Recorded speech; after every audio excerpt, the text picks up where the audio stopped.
Hi, welcome to the new brand channel Government Job Aspirant Orpita, myself Orpita. This channel is a place where we learn, grow and achieve our goals together. আমি একজন housewife, তার সাথে একজন private টিউটরও। আর আমার স্বপ্ন নিজের স্বপ্নকে বাঁচিয়ে রাখা, আর সেই বাঁচিয়ে রাখা স্বপ্ন হলো একজন টিচার হওয়া। তার জন্য আমার এই চ্যানেলে আমার স্বপ্নকে বাঁচিয়ে রাখার যে জার্নি, সেটাই তোমাদের সাথে আজকের পর থেকে শেয়ার করব। তো তোমরা আমার মতো যারা যারা হাউসওয়াইফের পাশাপাশি নিজের স্বপ্নটাকে বাঁচিয়ে রেখেছো, তারা স্বপ্নটাকে সত্যি করার জন্য চলো একসাথে আমরা স্টাডি করি, যাতে আমাদের কখনো এটা না মনে হয় যে আমরা আমাদের বেস্টটা দিইনি। আমরা চাকরি পেতে পারতাম, কিন্তু আমরা সেই চেষ্টাটা করিনি।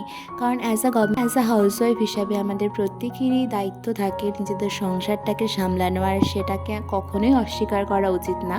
কিন্তু তার সাথে সাথে নিজের স্বপ্নটাকে কোনো দিনও এমনটা যাতে বলতে না হয় যে সংসারের চাপে পড়ে নিজের স্বপ্নটাকে আমি বিসর্জন দিয়েছি। কারণ আজকালকার দিনে মানুষ বড়ই আনসার্টেন, মানুষের পরিস্থিতি বড়ই আনসার্টেন, আর মানুষ তৎক্ষণাৎ পাল্টে যায়। তখন যাতে নিজের প্রতি এই রিগ্রেটটা না আসে, তার জন্য হয়তো আমাদের সকলের চেষ্টা করা উচিত। তাই উপলক্ষে আমার এই চ্যানেল, যাতে কিছুটা হলেও আমার এই চ্যানেল থ্রুতে আমি সেই সমস্ত হাউসওয়াইফদের মোটিভেট করতে পারি যারা সত্যি করেই চায় নিজের পায়ে দাঁড়াতে। যদিও আমিও সেই অর্থে তোমাদের মতোই সহযাত্রী বলতে পারো, যদি কিছুটা হেল্প হয়। তো আমি ওয়েস্ট বেঙ্গল থেকে বিলং করি। তো আমরা যারা এখানে থেকে টিচিংটাকে অ্যাজ আ প্রফেশন হিসাবে নিতে চাই, তাদের জন্য সুযোগ খুবই সীমিত। তাও ভবিষ্যতে কোনো ইতিবাচক সুযোগ আসবে এই আশাতেই এখন থেকে নিজেকে একটু একটু করে প্রস্তুত করাটা কিন্তু নিজেদের দরকার।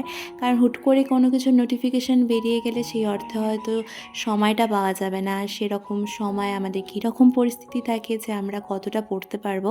কারণ যখন আমরা একটা বিয়ের সম্পর্কে আবদ্ধ হয়ে যাই, আমাদের অনেক দায়িত্ব চলে আসে, যেটা আগে সেই প্রথাগত পড়াশোনা যখন আমরা করতাম, তখন আমরা কিন্তু শুধু পড়াশোনা নিয়েই থাকতাম, কিন্তু এখন সেটা হয় না। তো তাই বলবো যে তোমরা এখন থেকে একটু একটু করে নিজেকে তৈরি করতে থাকো, কারণ আগামীতে আপার প্রাইমারি বা এসএলএসটি এরকম পরীক্ষার আসার সম্ভাবনা রয়েছে। যদিও আমিও তোমাদের মতোই এখনও কিছু জানি না, তবে সামনে যদি একটা লক্ষ্য রেখে আগাই, তাহলে আমাদের যাত্রাটা কিন্তু অনেকটাই মসৃণ হয়।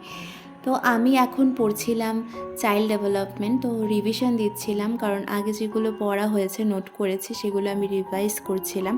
কারণ আমরা যতই পড়ি না কেন, রিভিশন যদি প্রপারলি না হয়, সেক্ষেত্রে জানা জিনিস অনেক সময় আমাদের ভুল হয়ে যায়। তো এখন আমি রিভিশনই দিচ্ছিলাম। এই চ্যানেলটা র্যান্ডমলি খোলা, আর কোনো রকম প্ল্যান ছাড়াই।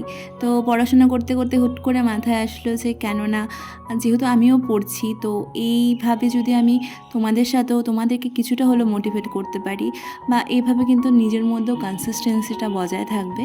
তো তার জন্য এই চ্যানেলটা খোলা। তো সেভাবে আমি সমস্ত কিছু ক্লিপস নিইনি, তো জানি না কিভাবে কতটা ক্যাপচার করতে পারবো। তবে আশা রাখবো যে ভবিষ্যতে আরও ভালোভাবে তোমাদের সাথে সমস্তটা শেয়ার করতে পারবো। তো আমাদের বেসিক্যালি যারা আমরা হাউসওয়াইফ হই, তো সকালের দিকটা আমাদের সংসারের কাজই থাকে। তারপর মোটামুটি ওই 11:30-12টা নাগাদ আমি পড়তে বসেছিলাম। আর এখন মোটামুটি আমি চাইল্ড ডেভেলপমেন্টটা পড়ার পর এখন আমি ইংলিশ যে পেডাগগি সেটা পড়ছিলাম। ইংলিশ পেডাগগিটা আমার একটু অসুবিধা হচ্ছিলো, পড়ছি যখন ঠিক আছে, কিন্তু একটু পরপর যখন আমি এমসিকিউ করতে যাচ্ছিলাম তো প্রবলেম হচ্ছিলো। তার জন্য আমি যেগুলো আগে থেকে পড়ে রেখেছি সেগুলো আবার একটু রিভিশন দিয়ে নিলাম। তো এখন মোটামুটি বেজে গেছে 2:30টার মতো। অত মাঝখানে একবার উঠেছিলাম হুট করে, এখন এই বর্ষাকালে হুট করে বৃষ্টি নেমে যায়, ছাদের থেকে জামা কাপড় এসব আনতে হলো। তারপর এখন লাঞ্চ টাইম, সবাইকে খেতে দিয়ে নিজেও এখন খেয়ে নেব।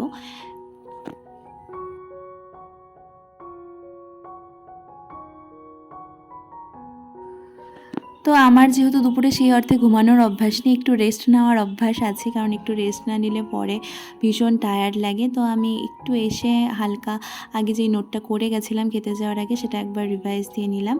তারপর এখন আমি একটু 10-15 মিনিট শুয়ে নেব, কারণ একটু রেস্টও দরকার ব্রেনের সাথে শরীরেরও, কারণ তারপর আবার আমার আছে টিউশন পড়ানো। আর এই যে এখানে দেখো অলমোস্ট 5:30 বাজতে চললো, এদিকে আমার স্টুডেন্টরাও চলে এসেছে।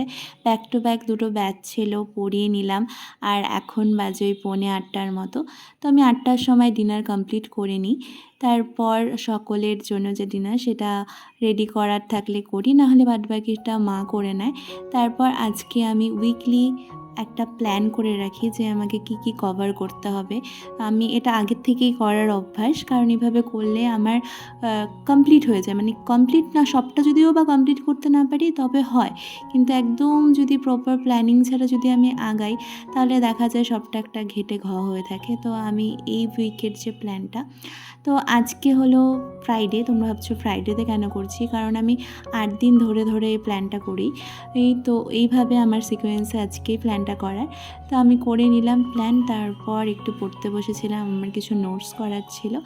তো এই হলো আজকের মোটামুটি জার্নি, আমার এই ফার্স্ট ব্লগ, স্টাডি ব্লগ। তো তোমরা জানিও কেমন লাগলো, আর তোমাদের কিছুটা হলেও যদি ভালো লাগে প্লিজ আমাকে সাপোর্ট করো।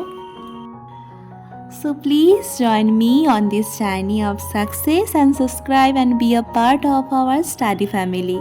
Let's learn, work hard and achieve our dreams together.